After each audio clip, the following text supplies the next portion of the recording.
Today's guest is Dr. Guy Gross from New Horizons Dental Care in Salina, Kansas, where he is using cutting-edge techniques and technology to replace missing teeth with dental implants. I'm Dr. Guy Gross. I'm the clinical director of New Horizons Dental, and we serve patients all across the state of Kansas. My wife, Dr. Kate, and I have worked together for our entire careers. Something we do every single day here is place dental implants.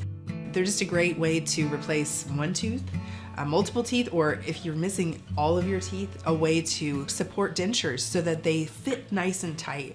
We love it because it gives people that confidence back and the function. So, if you haven't been able to eat steak or corn on the cob, dental implants can give you that back again. It's a wonderful gift, and we love being able to provide that service to our patients. The most rewarding thing we can do is end up with patients walking out of here saying, I got my smile back. I'm able to eat the foods that I was really missing. I'm back to where I'm enjoying meals with friends, meals with families, or the confidence of smile. I also see people, really up in their careers, where they're able to get a better job because they have the confidence to do so now, and they felt like their smile was holding them back.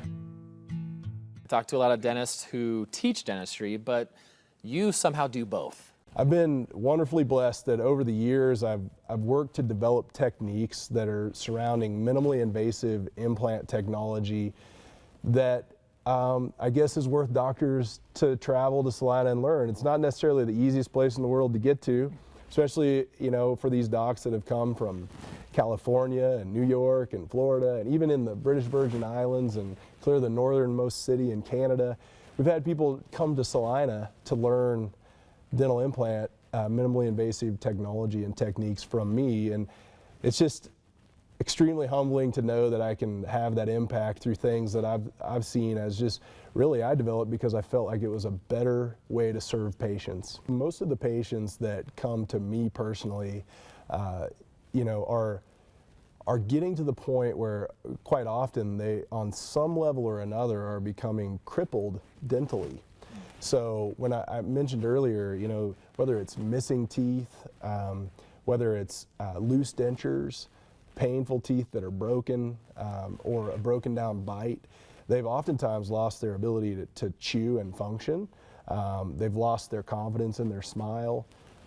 There's a multitude of things that impact them, and it ends up being personal impacts. It ends up being professional impacts at times. So it's a lot of those different things that really has happened, and sometimes it's a slow, gradual process that they almost didn't see coming, and then all of a sudden they realize, gosh, I'm sort of painted into a corner here, and then other times, it's a more dramatic event. Something just broke, and they need a solution. I had a wonderful lady in just the other day, and we were talking after she had finished a lot of her treatments, and we were reflecting back on where we started. And when she had come to me, she had been this wonderful woman, raising children, going in, serving in public office, very active in her community. And as her dental condition deteriorated, she got to this point of, feeling like she didn't want to leave the house anymore. She was, she had given up her service projects that she was doing.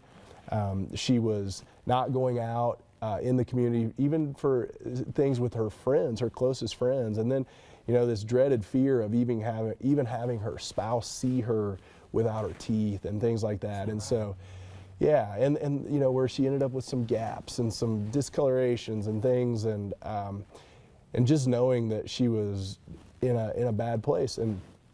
And so we looked back after we had finished this, and she's like, "Oh my goodness, I'm back." That was really what she said. "I'm back. I'm ready. I'm doing stuff again that I used to do that brought me lots of joy." And that's just one example of somebody like that. It's not always physical pain. It's oftentimes the emotional pain that gets to people more.